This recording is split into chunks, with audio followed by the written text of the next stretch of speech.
ఎన్నికల ప్రచార సభలో టీడీపీ అధినేత చంద్రబాబు మీద సీఎం జగన్ చేసిన వ్యాఖ్యలపై చర్యలు తీసుకోవాలని కేంద్ర ఎన్నికల సంఘానికి టీడీపీ సీనియర్ నేత వర్ల రామయ్య లేఖ రాశారు. సీఎం వ్యాఖ్యల క్లిప్పింగ్స్ లను కూడా కమిషన్ కు పంపారు.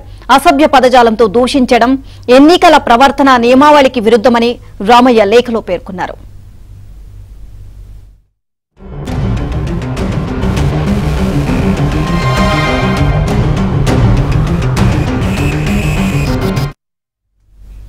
రామయ్య లేఖ రాశారు. సీఎం వ్యాఖ్యల క్లిప్పింగ్స్ లను కూడా కమిషన్ కు పంపారు. అసభ్య పదజాలంతో దూషించడం ఎన్నికల ప్రవర్తన నియమావళికి విరుద్ధమని రామయ్య లేఖలో పేర్కొన్నారు.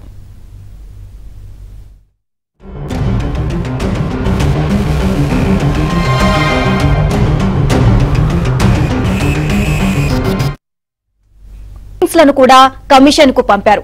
అసభ్య పదజాలంతో దూషించడం ఎన్నికల ప్రవర్తన నియమావళికి విరుద్ధమని రామయ్య లేఖలో పేర్కొన్నారు.